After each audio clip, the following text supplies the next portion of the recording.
Hello, welcome to Blaise Cooks. I'm Blaise, your host. Today we're going to make a meal that I think looks quite impressive, and some people might even perceive it as something that took you a long time in the kitchen. But the fact of the matter is, looks can be deceiving. This is a meal of a pasta, a very elaborate looking pasta, and then a steak and a salad. Anyway, the pasta is made with, believe it or not, potatoes as well, along with mint, parsley, and a smattering of other typical ingredients, Parmesan cheese, olive oil. Now what's interesting is you use just as much potato in this dish as you do the pasta. Of course, the first thing we have to do is we have to peel the potato. Here, I'm going to cut this potato lengthwise into 4 chunks. Be similar in size, all the pieces, because you definitely don't want the potato to get overcooked. So that's it out. So pasta water's ready. As you can see, it's steaming back here. Don't forget, you always want to add your salt. Now you would salt this for the potato and pasta the same way as you would salt for pasta, or potatoes alone. They're both starches. They both need some salt. And remember, we're only doing a pound, so about a tablespoon to 2 tablespoons. I lean towards 2 tablespoons, but feel free to cut back. But try not to go below a tablespoon because you don't want to lose your flavor. So I'm going to put the pasta in first. I almost put the potatoes in. And we're going to give it a quick stir. You don't need to see this. Everybody knows what pasta looks like in water. And in about 4 minutes, I'm going to put in the potatoes. Now with the steak, folks, this is what I highly recommend. Where's my salt? Here we go. First of all, you got to use plenty of salt. For all you people that fear salt, it's like, if you can eat steak without salting it, I guess God bless you, but to me it's like it requires lots of salt. I'm using many pinches of salt, and I'm salting all around it, even on the edges that aren't going to get cooked. But it's good enough. I'm using white pepper for a very good reason. It's the only pepper I seem to have right now. I can't find my black peppercorn. So as you can see, just hits that hot pan, and just a steak in a pan.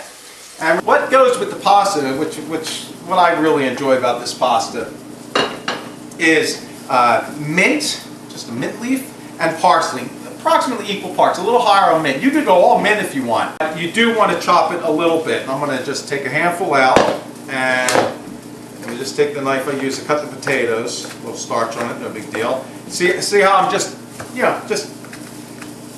chopping it up into relatively big chunks. Because remember, when it gets tossed and hits that hot pasta, it's going to wilt. Now the salad is just going to be a baby arugula salad. I really shouldn't say just going to be, because this stuff is fantastic. I love arugula, but when you get it in the store, it's often just right out of the ground, and it's very sandy, and you really have to wash that. And that's fine, you have to wash this too. But this stuff comes bagged, and I think they call it Roquette as well, and maybe that's the brand name. But this stuff is absolutely fantastic. I serve it so much, my wife's going to get sick of it. And we're just going to do a simple salad. I think other videos I've done some simple salads too. I'm really a proponent of that. And you just jazz it up with just 1 or 2 things.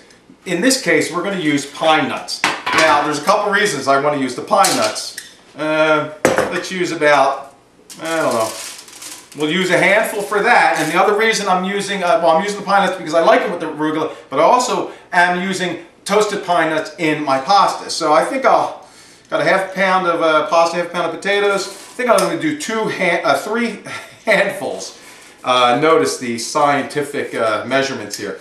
That should be enough. I'm going to put 1/3 of that in there, and 2/3 of that it's going to get tossed with the pasta. I'm going to turn this steak, and as you can see, it's quite crispy on the one side. I love it like that. So we're going to add the mint and the basil. Just pour it all on top. And there's another ingredient I didn't mention that I already had steamed or already cooked before I went on camera, and that's green beans. These are great green beans. They are the frozen in a pack that you can get at Trader Joe's. And you stir this around. You'll see that the leaves will start wilting, and I'm going to put a little bit of the cheese in. Not all of it, actually. It's only a tablespoon, just for a touch of flavor. Go to the steak, and we are going to remove that from the pan. Got nice and crispy on that side too. And I'm going to put the pan over here. Where could I put the pan? Right there. And we're going to cover it, like I said, because you want meat to rest, particularly roast, but even a steak. It's very hot right now. And there's one other thing we didn't add to the pasta, and that is the pine nut. It's a comfort food. It is definitely a winter comfort food, but kind of gives you brings back memories of the summer. And let's be generous. Do that. Clear this out of the way, and then of course let us not forget our garnish, and that's just a mint sprig. And we'll put the mint sprig right up top, like that. And this is a nice thing you could serve.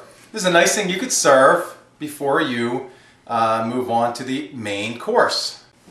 With the salad, you saw, I already put the pine nuts in it. I like to keep most salads simple. I just get a little salt. I'm going to just put a little bit on it, a couple pinches, that's it. And then I'm going to drizzle some fine extra virgin olive oil on it. I don't know, that's about a tablespoon, maybe a little bit more for probably 2 servings. So I'll use the tongs, and then we're going to get another inspired plate. This one is more of a Japanese kind of inspiration. Let's see, made in Japan, no surprise. And we're going to put some of the salad on the plate. Let's do it in the corner. And I'm going to just put that on the plate. Get rid of that leaf. And the juices that I have in the plate, I'm just going to drizzle on top of the steak. Not all of them, because I don't want the plate to get flooded with the juices and mixed up with the salad. Get this stuff all out of your way. And hopefully you can see when I zoom in, but there's a nice, simple entree. Now it's time for me to try it. And let me take it off the edge with a little of the fat. Delmonico's. I can eat a Delmonico at any doneness. They're so good. And please leave me comments, suggestions, whatever you want. I'll try to help you out with. And until then, see you next time.